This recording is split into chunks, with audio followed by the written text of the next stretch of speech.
बीच में होने का इस गणतंत्र दिवस के अवसर पर इस बार अजीत जी, सुनील जी वगैरह लोगों ने मिलके माइक अच्छा कर लिया है। कैमरा भी ठीक है। अभी जो है हमारे बारे में बता रहे थे, लेकिन जो है हम लोगों का जो गौरव है, हम लोगों का जो भौकाल है, एक प्रकार से कहिए, वो सभी आप लोगों के बल पे और आप लोगों के विश्वास पे होता है। और हम लोगों का स्नेह आशीर्वाद कुछ नहीं, हम लोग तो खुद ही याचक हैं। हम तो खुद स्नेह और आशीर्वाद के याचक हैं। हमारे अगल बगल इतने सीनियर्स लोग बैठे हुए हैं, इन सब लोगों का आशीर्वाद मिलता रहे तो हम लोगों को इससे जो है बल दुगुना हो जाता है। यही कुंवर बेचैन साहब हैं, नेहरू नगर में रहते हैं। उन्होंने कहा था कि पूरी धरा भी साथ दे तो और बात है, पर तू जरा भी साथ दे तो और बात है।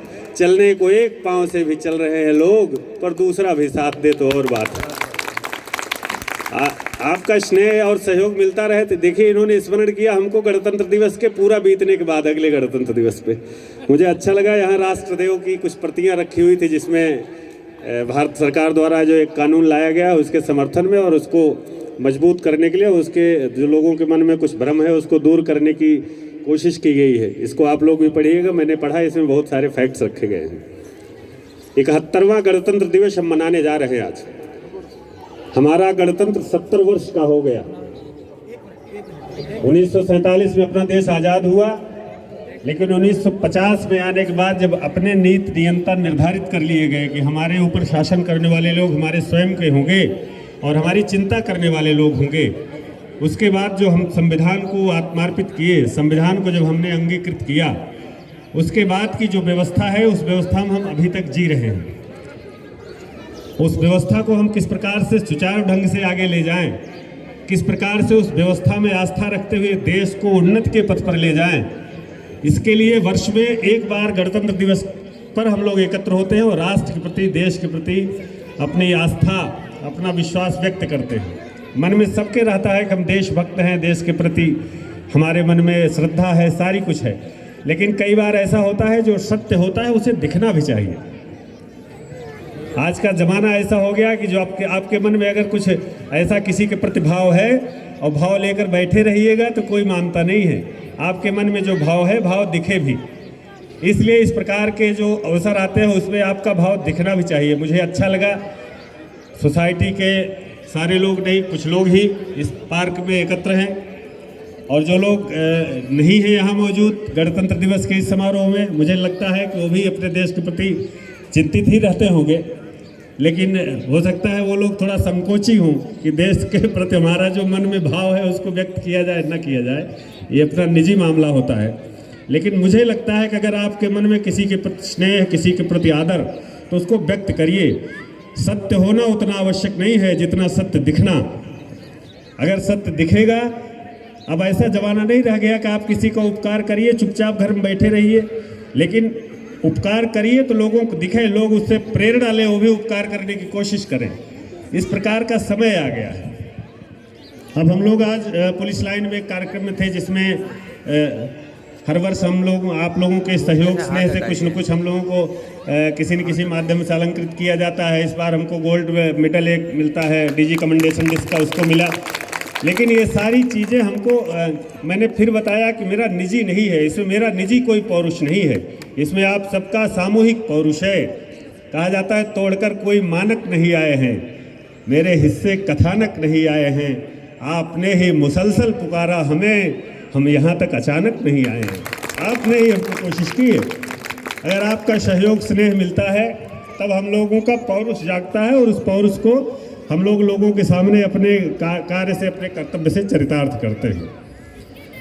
हम आते हैं देश के प्रति हमारी निष्ठा, हमारी आस्था कितनी बलवती होनी चाहिए, कितना मजबूत होने चाहिए। एक छोटी बच्ची आती है अपनी देश के प्रति आस्था को व्यक्त करने के लिए, उसके मन में अचानक हलचल हुई होगी कि यहाँ मंच आया है तो मुझे अपनी बात कह देनी चाहिए।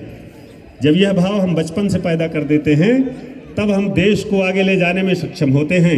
इदम नमम राष्ट्राय स्वाहा, ये जो कुछ है मेरा नहीं है, राष्ट्र का है, देश का है। तेरा वैभव अमर रहे माँ, हम दिन चार रहे न रहे। अब आप देखिए, देश के लिए अपने यहाँ दो धाराएं थी। एक तो मेसोपोटामिया की सभ्यता थी पहले, और एक अपने यहाँ वाली सिंधु घाटी की सभ्यता थी। जो यहाँ बच्चे पढ़ रहे होंगे इंडस वैली वगैरह, उनकी जानकारी में आया होगा। दोनों का जब खुदाई हो रही तो उत्खनन चल रहा था, तो मेसोपोटामिया की खुदाई के दौरान एक बहुत बड़ा हाल मिला और उसके किनारे किनारे छोटे छोटे कब्रें मिले। तो वहाँ के जो उत्खनन करता थे उनके दिमाग में बात आई कि चलो ये मैदान तो ठीक है, हाल तो ठीक है, लेकिन इसके बगल में छोटे छोटे कब्रें क्यों हैं। तो वहाँ पता चला कि ये छोटे कब्रें इसलिए हैं कि ये पूरा हाल मनोरंजन गृह है। यहाँ लोग आते हैं मनोरंजन के लिए, शराब पीते हैं, अय्याशियाँ करते हैं, उसके बाद मीट मदिरा का सेवन करने के बाद उस छोटे कमरों में जाकर उल्टियाँ करते हैं। उल्टी करने के बाद फिर आते हैं, फिर मौज मस्ती में लीन हो जाते हैं। ये थी मेसोपोटामिया की सभ्यता। कहने का मतलब हमारे यहाँ भी इस प्रकार की व्यवस्था। चार्वाक दर्शन एक हुआ है, उन्होंने कहा है कि पीत्वा पीत्वा पुनः पीत्वा यावत पतत भूतले, पियो और तब तक पियो जब तक जमीन न पकड़ लो। यावत जीवेत सुखम जीवेत ऋणम कृत्वा घृतम पिबेत भस्मीभूतस्य देहस्य पुनरागमनम कुतः। जब तक जियो सुख से जियो, ऋण लेकर घी पियो, क्षणभंगुर शरीर फिर नहीं आने वाला। ये अपने यहाँ भी है, चार्वाक दर्शन में अपने यहाँ भी ये सारी चीज़ें रही हैं, परंतु हम लोग इसको मान्यता नहीं देते। हम चार्वाक दर्शन को मान्यता नहीं देते। हम देते किसको है? जब सिंधु घाटी की सभ्यता का खुदाई हो रही थी तो उसमें सबसे पहले एक यज्ञ की वेदी मिली है, और यज्ञ की वेदी में जो पहला अन्न मिला है जौ, उसको यव कहा जाता था पहले। तो जो जौ मिला है यानी जलती हुई वेदी में जौ के अंश मिले हैं। तात्पर्य है जौ से मतलब आपकी समृद्धि का प्रतीक है। आपके घर में अन्न है तो इसका मतलब आप समृद्ध हैं, और हमारे पास जो कुछ है मैं यज्ञ वेदी में उसको आहुति कर रहा हूँ, दे रहा हूँ। कहने का मतलब है इदम नमम राष्ट्राय स्वाहा, मेरे पास जो कुछ है वो देश का है, राष्ट्र का है, कुछ नहीं। यह त्याग का भाव सिंधु घाटी की सभ्यता से दर्शित होता है, और एक तरफ विलासिता का भाव मेसोपोटामिया की सभ्यता से दर्शित होता है। दोनों धाराएं आपके समक्ष हैं, आप तय कर लीजिए हमको किस धारा के साथ बहना है, किस तरह के राष्ट्र के साथ रहना है, और किस तरह के राष्ट्र को परम वैभव तक ले जाना है। ये आपके बारे में आपको सोचना होगा, और ये चीज़ हमको अपने बच्चों को भी बताना है। भगवान राम पैदा हुए ये बात हमको एक तो रामचरितमानस वाल्मीकि रामायण से पता चलती है, लेकिन उनको कहाँ से पता चली या उसके बाद सतत कैसे पता चली, इसका सीधा उत्तर होता है कि सारी चीज़ें पूर्वजों से होती हुई आती हैं। हम जो इस समय देख रहे हैं, इसके पहले जो हमारे पिताजी, उसके बाबा जी जो जिन्होंने देखा है, वो क्रमशः बताते आते हैं तब का समाज ऐसा था, तब का समाज ऐसा था, अब का समाज ऐसा होता जा रहा है। तो हम पूर्वजों के माध्यम से जो अच्छी चीज़ें होती हैं अपने बच्चों तक उतारते हैं। अब ये हमारा दायित्व है कि अपने बच्चों पर क्या शिक्षा देते हैं, क्या उनको बताते हैं। अगर हम चाहे हमें बता दें कि भगवान राम हमारे मर्यादा पुरुषोत्तम थे, हम चाहे ये बता दें कि रावण बहुत शक्तिशाली था, बल का चिंतन करो, बल के चिंतन करने के लिए रावण का आदर्श बना लो अपने आप को। चाहे बना लो कि हमारे आराध्य भगवान परशुराम मर्यादा पुरुषोत्तम राम थे, उनका आराध्य बना लो, उनकी मर्यादा की रक्षा कर लो। ये सारी चीज़ें हमारे ऊपर है। मैं राम का जिक्र इसलिए कर दिया कि आपके सामने अवसर रहता है, आप रामचरितमानस रामायण के बारे में आप अपने बच्चों को बताइए, तो उसमें आपको अच्छे छात्र कैसे होते हैं, अच्छे भाई कैसे होते हैं, अच्छे मित्र कैसे होते हैं, ये सारी चीज़ें आपको उसी में मिल जाएंगी, एक जगह पे। ज़्यादा भटकना नहीं है आपको। आप देखिए वहाँ जब बच्चे थे, भगवान राम छोटे थे, तो उनके घर पे ट्यूशन पढ़ाने कोई नहीं आता था, ट्यूशन पढ़ने उनको जाना पड़ता था। गुरु गृह पढ़न गए रघुराई, अल्पकाल विद्या सब पाई। उनको जाना पड़ा, ट्यूटर नहीं आता था, और ऐसे नहीं था जाने के बाद सवेरे जगना पड़ता था। सारी चीज़ें जो आपको चाहिए बच्चों में, वो सारी चीज़ें रामचरितमानस में आपको मिलेंगी।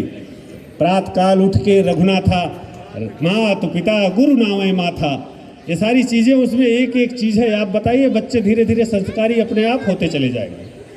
और जब आपको पुरुषार्थ दिखाने की बात आएगी, पौरुष दिखाने की बात आएगी, लक्ष्मण को संजीवनी बूटी के लिए जब बेहोश हुए, लक्ष्मण को मूर्छा आई, संजीवनी बूटी लाने के लिए भेजा गया बजरंगबली को। रास्ते में उनको लगा कहीं गड़बड़ हो जाए, सूर्यास्त वाला संकट था, तो उन्होंने कहा है सूरज इतना याद रहे, संकट एक सूरज वंश पे है, लंका के नीच राहु द्वारा आघात दिनेश अंश पे है, इसलिए छुपे रहना दिनकर, जब तक न जड़ी पहुंचा दूं मैं। उन्होंने ललकारा, जब पौरुष की बात आई तो ललकार दिया। कि अगर आप गड़बड़ करेंगे तो आपसे भी दो हाथ होगा। आपको पौरुष अगर किसी को जगाना होगा तब भी आपको रामचरितमानस देखना है। आपको बच्चों को अगर संस्कार देना है तब भी आपको रामचरितमानस देखना है। आप मित्रों की बात करेंगे तब भी आपको देखना है। भाई की बात करेंगे तब आपको भरत का देखना है। कहने का मतलब आपके सामने पूरा वाङ्मय पड़ा है। देश के अपने इस समृद्धशाली भारत की ऐसी बहुत सारी विशेषताएं हैं जिसको आप अपने बच्चों में उतार सकते हैं, स्वयं के जीवन में उतार सकते हैं। देशभक्ति के भाव को जागृत करते रहना। और यहाँ के लोग संजीव जी वगैरह ये लोग जितने लोग लगे हैं इस बात के लिए धन्यवाद के पात्र हैं कि सोसाइटीज़ में धीरे धीरे, चूँकि संस्कृति है, धीरे धीरे हम लोग उससे निपटते हुए एक जगह एकांकी जीवन व्यतीत कर रहे हैं, निजी अपने सुविधाओं के लिए या निजी पारिवारिक पालन पोषण के लिए।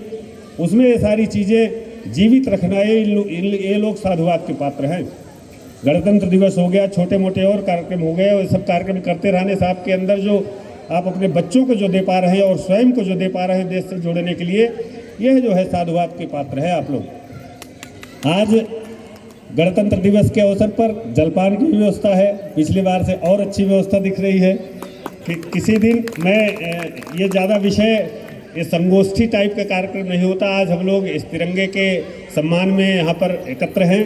देश के प्रति अपनी हमारी जो सामर्थ्य के अनुसार आहुति है उसको देने का संकल्प लेने के लिए एकत्र हैं। आज केवल इस बात का संकल्प लें, इस देश को, इस राष्ट्र को आगे तक ले जाने के लिए, इस देश को, राष्ट्र को परम वैभव तक पहुंचाने के लिए, जहां पर पहले रहा करता था अपना पूरे देश को, आप एक कल्पना कीजिए पहले जैसा देश था वैसे फिर बनाने के लिए क्या क्या करना पड़ेगा। पहले देश था उत्तरम यत् समुद्रस्य हिमाद्रस्य दक्षिणम यत् तद् भारतम नाम भारती यत्र संतति। हिमालय और समुद्र के बीच का जो भूभाग था, इसके बीच के भूमि को भारत कहते थे, यहाँ के रहने वालों लोगों को भारतवासी। हमको फिर से वही उसी तरह के भारत माता को निर्माण करना है। इसके लिए क्या क्या करना है, इसके लिए कैसे संकल्प लेने हैं, इसको निरंतर आपको बताते भी रहेंगे। क्योंकि मेरे सामने राष्ट्रदेव का रखा गया तो मुझे लगता है इनका लगातार अभ्यास होता रहता होगा इसमें। और एक गीत भी मैंने अभी सुना, उस गीत को एक आध बार मैं और सुना हूँ या भगवान जाने, लेकिन एक उस गीत से मैंने अपने आप को जोड़ा। आप सभी लोगों को एक आध कार्यक्रम में मुझे और जाना है, मैं आपसे बहुत क्षमा चाहता हूँ। मैं आपके बीच में थोड़ी देर और रहना चाहता था और आपसे बहुत सारी बातें करना चाह रहा था। इस समय मैं क्राइम ब्रांच प्रभारी हूँ। जिले में जो अपराध घटित हो रहे हैं उनके अनावरण की जिम्मेदारी अपने ऊपर है। लेकिन पिछली बार भी मैंने कहा था कि जितना पौरुष है हम में, जितना भुजाओं में दम है, आप सभी लोगों के लिए निरंतर हम लोग लगे हुए हैं। जब भी आपको आवश्यकता पड़े अहर्निश आप स्मरण करिएगा, हम लोग लौकिक पारलौकिक शरीर लेकर आपके समक्ष होंगे। जब भी आपको कहिएगा। बहुत बहुत साधुवाद। इस गणतंत्र दिवस पर 71वें गणतंत्र दिवस के पूरे SG इम्प्रेशन 58 के लोगों को बहुत बहुत बधाई, बहुत बहुत शुभकामनाएं।